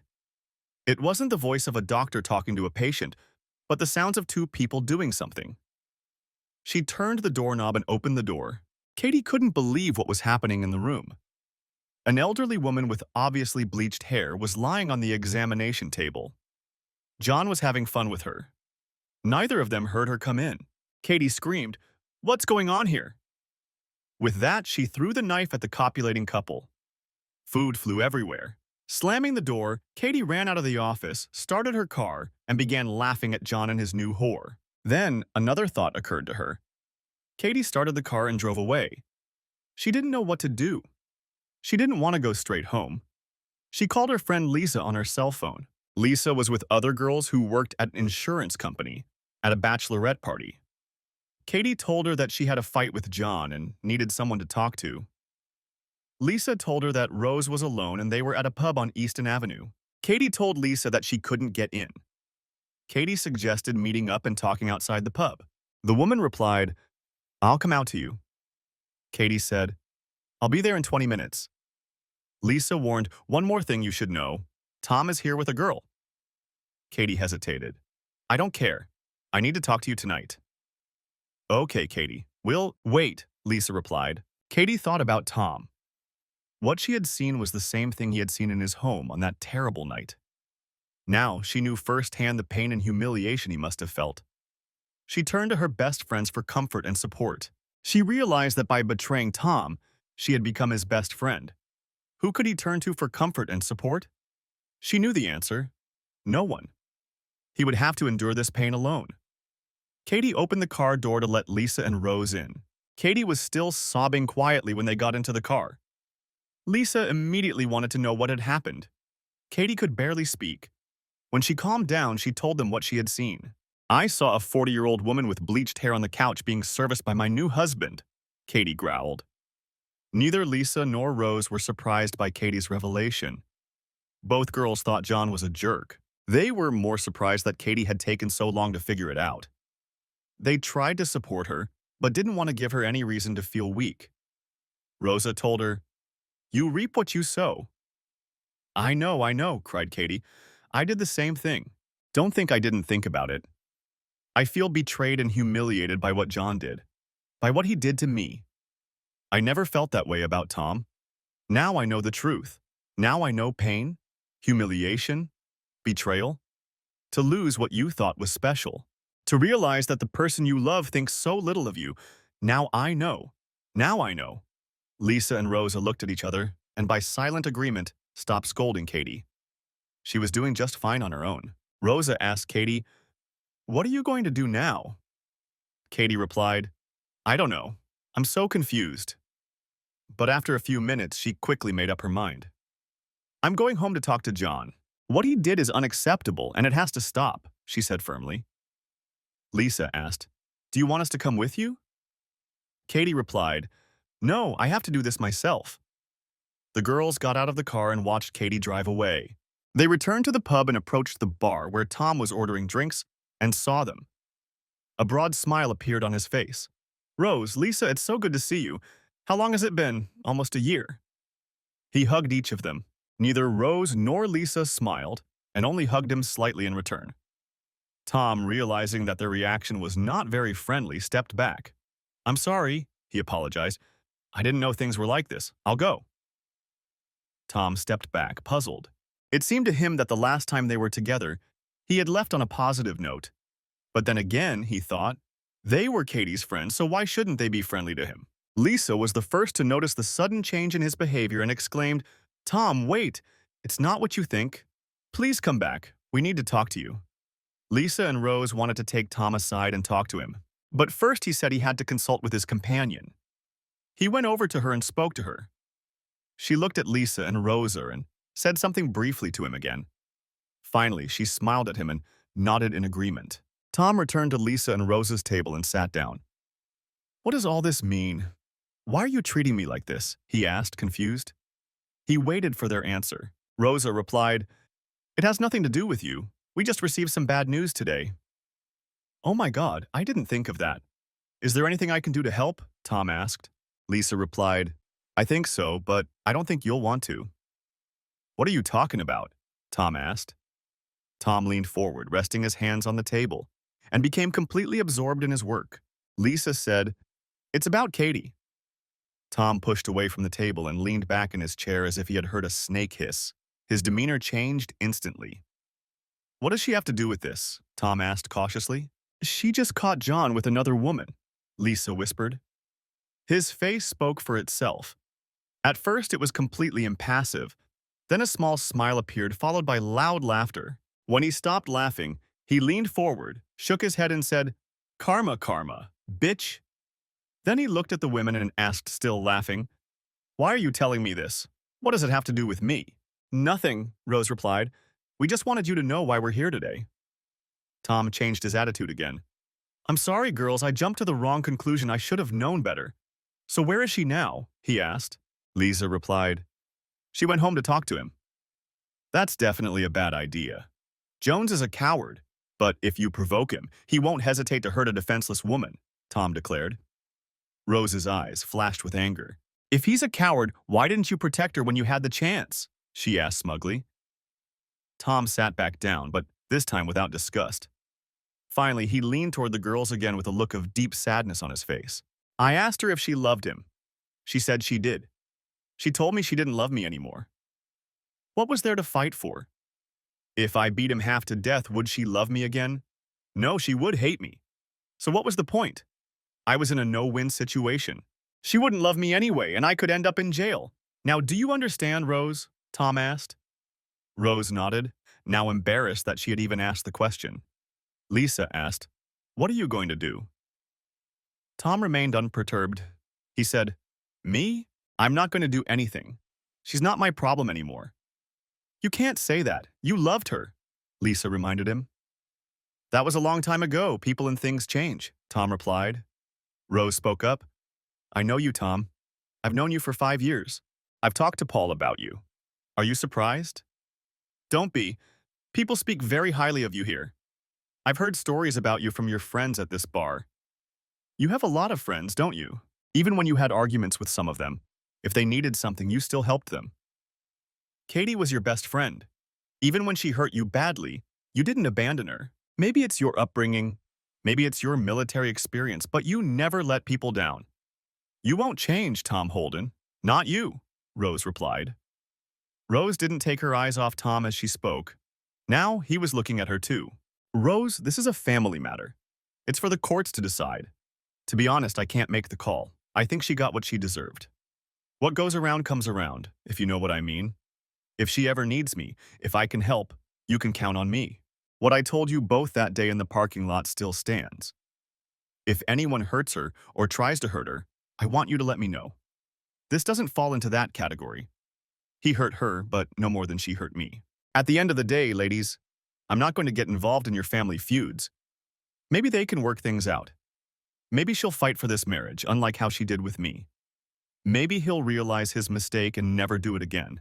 Maybe she'll forgive him. I don't know, but it's not my place to get involved. Not now, Tom insisted. An awkward silence ensued. Tom was the first to break it, remarking, Girls, it would be nice to see you under different circumstances. I hope if we ever meet again, we can have a drink and a laugh. Now, if you will excuse me, I have to get back to my date. Tom stepped out of the booth and, as he was leaving, turned back and confirmed, Remember, if anything happens, let me know. Both girls nodded in response. They watched him return to his table and sit down. His companion said something and he began to talk. At some point, the conversation turned to laughter, and the girl put down her fork and clearly began to scold him. Lisa and Rosa knew that he had told her about the affair, and they began to laugh at Katie's situation, and then his companion became angry with him. Tom lowered his head and began to nod in agreement. But in the end, he didn't know what to do, and just sat there staring at his plate. When she finished, she put her hand on his and smiled. Her lips seemed to say, I understand. Tom seemed to have lost his appetite and pushed his plate away. His companion finished her lunch while he talked to Lisa and Rose. He paid the bill, and they left. Lisa and Rose were left wondering how Kathy would behave when she got home that evening and confronted John. They paid the bill and left the bar. None of the women were in a good mood. On Monday and Tuesday, Katie called to say she was sick. Lisa was concerned but didn't want to get involved. Like Tom, she considered it a family matter. Besides, she had already been burned once by getting involved in Katie's affair with John. That wasn't going to happen again.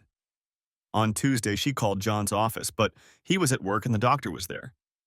Apparently, they weren't sitting at home trying to work things out. Lisa decided to call Katie's cell phone. She left a message. Lisa was worried about Katie and asked her to call back.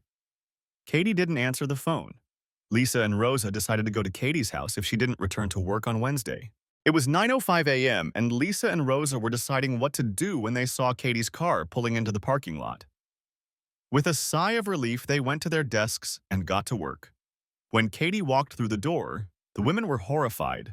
Large sunglasses did not hide the bruises around Katie's left eye. Heavy makeup on her right cheek further emphasized the damage to her face. Lisa and Rosa quickly led Katie into the ladies' room and closed the door. Lisa took the glasses off her face and froze in horror. Katie was stoically calm. She was obviously in tears. Rosa asked, "What happened?" She began to cry. These were not just tears.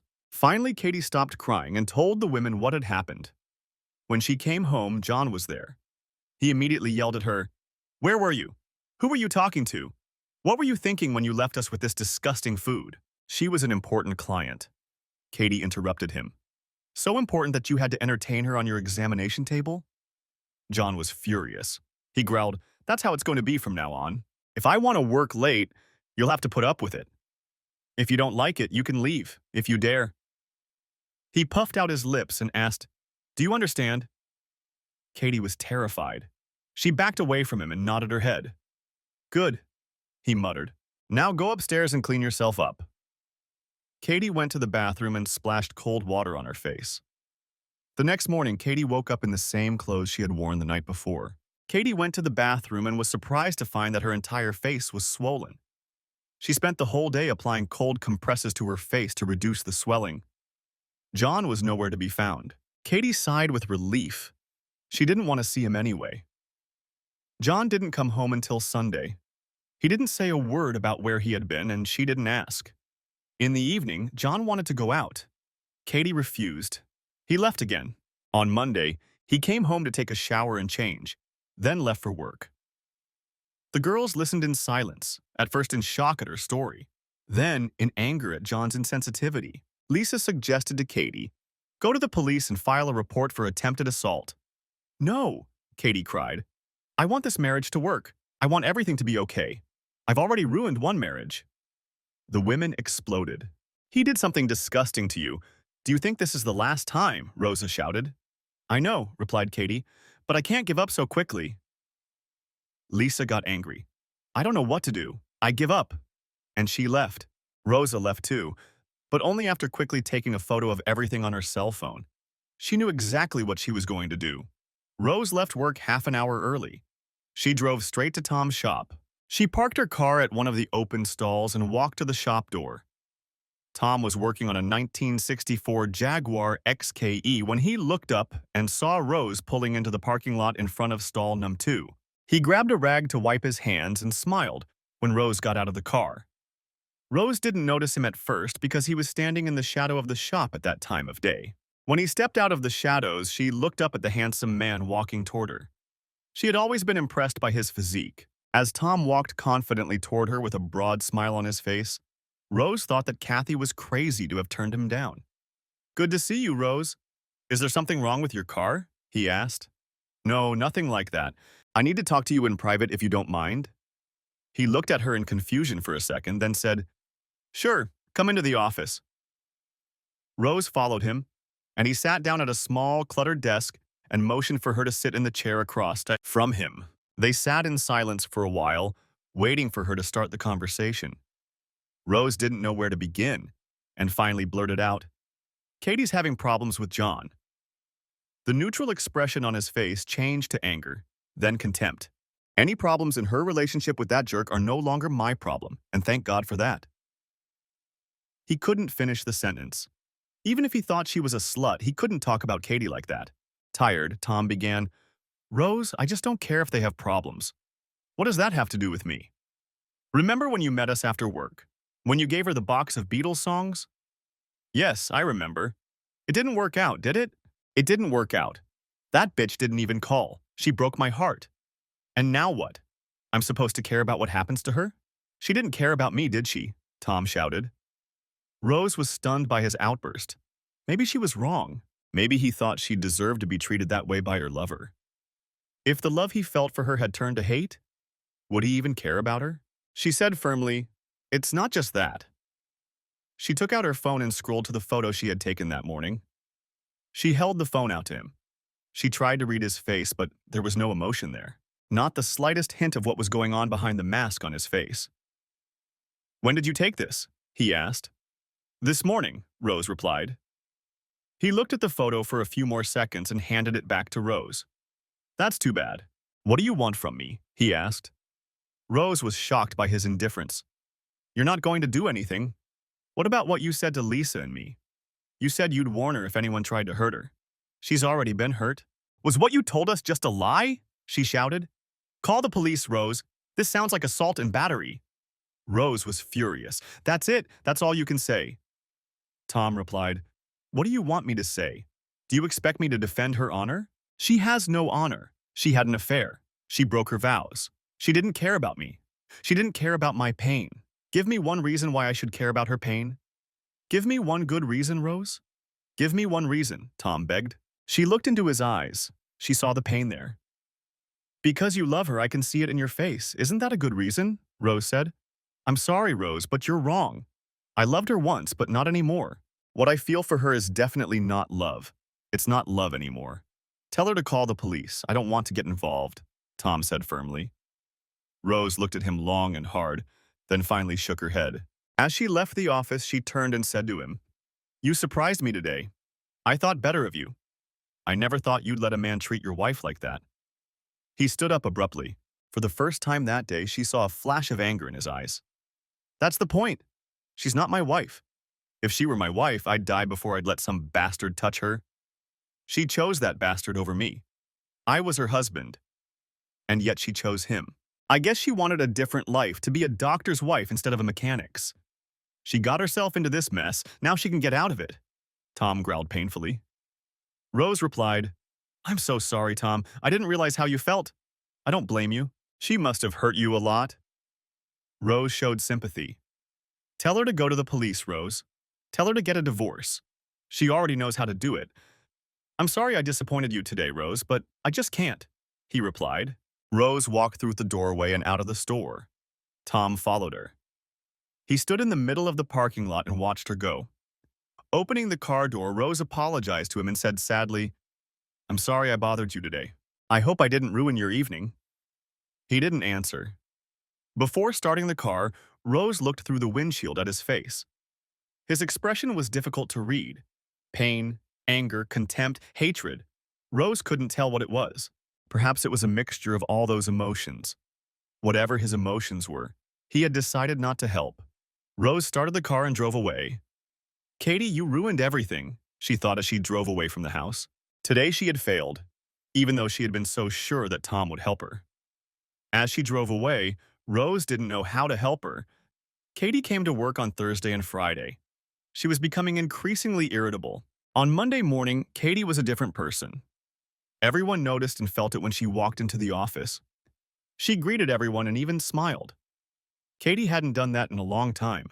Lisa and Rose dragged Katie into their refuge, the women's restroom, and closed the door. What's going on, Katie? What happened? Lisa asked.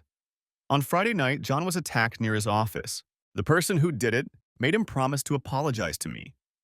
John said the attacker told him that if he didn't apologize, he would find out and come back and finish the job, whatever that meant. John doesn't know who it was, but I do, Katie exclaimed. How do you know? Rose asked. I heard him talking to himself in the shower over the weekend, cursing my ex-husband Tom, Katie giggled. How does he know that? Rose asked. Rose replied, I did. I told him about it on Wednesday after work. Katie hugged Rose and thanked her. Katie told her friends that she had made up her mind and was leaving John.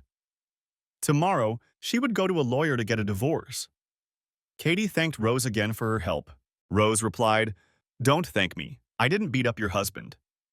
Katie thought, maybe you're right. I should go and thank him myself.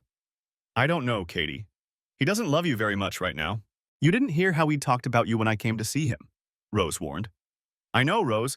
After what I did, he probably hates me, but I still have to thank him personally. It's the least I can do, Katie said. Both women agreed. Lisa entered the pub on Easton Avenue. Lisa entered the pub first, followed by Rose, with Katie close behind.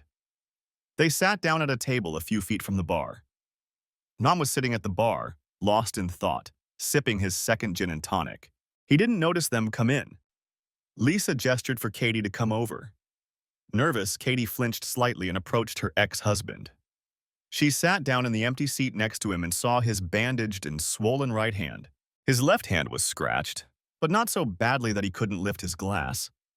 He didn't notice that someone had sat down to his right. His mind must have been preoccupied with something else that evening. Katie touched his bandaged hand and said, That must hurt a lot. He didn't turn his head, but his eyes shifted to the right and he saw her. It's not that bad. It'll be fine in a couple of weeks. What do you want, Katie? He asked in a not very friendly tone. Please, Katie begged. I just want to talk, not fight. Is that okay? He nodded. Katie noticed that he hadn't removed her hand from his bandaged arm.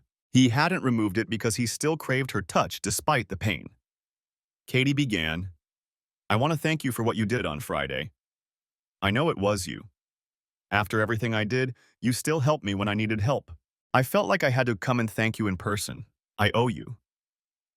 She looked at his handsome profile, which didn't have a single scratch from the beating he had given John. Katie put her hand on his chin and turned him toward her. You can't even look at me? His face was clean and unmarked. He couldn't hurt you, could he? Katie asked. He thought you were weak, but you knew that wasn't true, didn't you? I was worried about you. Probably for nothing. I think he was wrong about me, Tom said with a sad smile.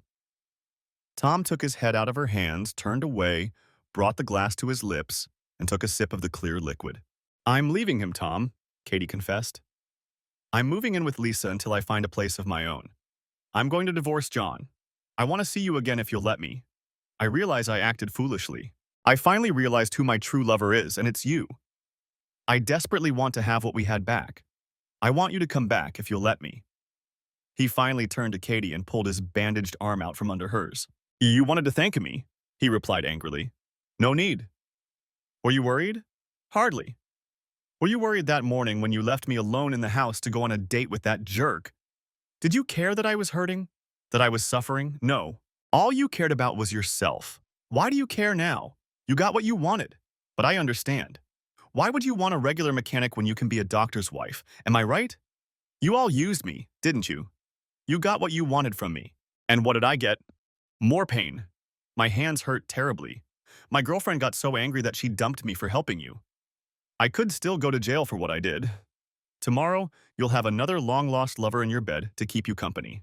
And I'll be left with nothing but my pain. Why don't the three of you just leave and leave me alone? Katie shook her head in response to his verbal attack. Looking her straight in the eye, he said, Just go. Katie paled under his onslaught. She didn't realize how much he was suffering. The pain was visible in his eyes. It was written all over his face. Before John's abuse, she had never thought about what he was going through. Now she finally understood. John was doing to her what she had done to Tom. Now she understood the pain, the betrayal, and the humiliation. Yes, now she knew, but what could she do? Katie started to speak, but he silenced her with a wave of his bandaged hand. If you don't leave, I'm leaving, he growled. He quickly slid off the bar stool and disappeared in the blink of an eye, casting a disapproving glance at Rose and Lisa as he passed them on his way to the exit.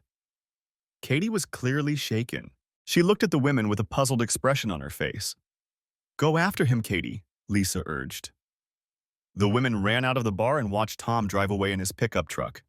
They went to Lisa's house to discuss what had happened that night. None of them were happy with how things had turned out. Katie took out the last blue box. She opened it. There was no note inside.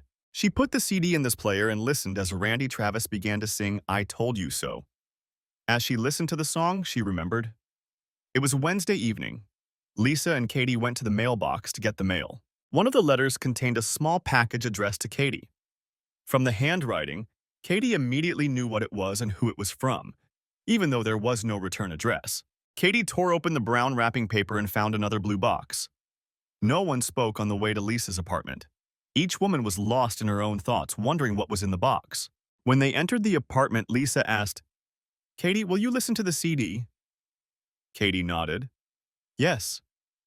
She couldn't speak without crying. Lisa took the CD and put it in the player. Randy Travis's voice filled the room. Let's say I call you tonight and tell you I love you. And let's say I say, I want to come home. And suppose I cry and say, I think I finally learned my lesson, and I'm tired of spending all my time alone. If I tell you that, I realize you're all I need, and that being so far away from you is killing me. Would you tell me that you love me too, and we would cry together? Or would you just laugh at me and say, I told you so, oh, I told you so. I told you that one day you would crawl back and beg me to take you back. I told you, but you left. Now I found a new man and you'll never break my heart again. Katie's heart broke again, just like it had that night in Lisa's apartment. Tom had made it clear that it was over between them. He would never take her back into his life. For the first time in a long time, Katie burst into tears. She let it all out. All her grief poured out. How she missed her ex-husband. She realized she had been foolish to give up what she had, just as Lisa had told her when it all began. She cursed her stupidity. Katie quit her job at the insurance company shortly after receiving Tom's box in the mail. She got a job as a secretary at a local doctor's office. The pay wasn't great, but at least she didn't have to put up with the contemptuous looks and constant gossip of her coworkers. Katie lived with Lisa for 3 months. She rented a small apartment from an elderly patient she met at the doctor's office. Her divorce from John was going through the courts. She started receiving alimony from John through the court. This money, along with her earnings from her new job, was enough to pay the rent on her new apartment. Katie didn't sit idly by trying to get her life back with Tom. She called him many times. He didn't answer, and she left messages asking him to call back. She asked him to apologize for his actions and begged him to call back, but he never did. This only strengthened Katie's resolve. Katie started sending emails to the address in Kensington where Tom still lived. The emails were sent every few days. There was no response to them either. Katie and Lisa planned to go out on Friday evening. It was decided that Katie would pick up Lisa and they would get ready for their date at Katie's new apartment. Katie picked up Lisa from her house and drove her to the new apartment. When they pulled up to Katie's apartment, they were surprised to see Tom's cousin Janice and Katie's former colleague Grace in the parking lot. "What are they doing here?" Lisa asked.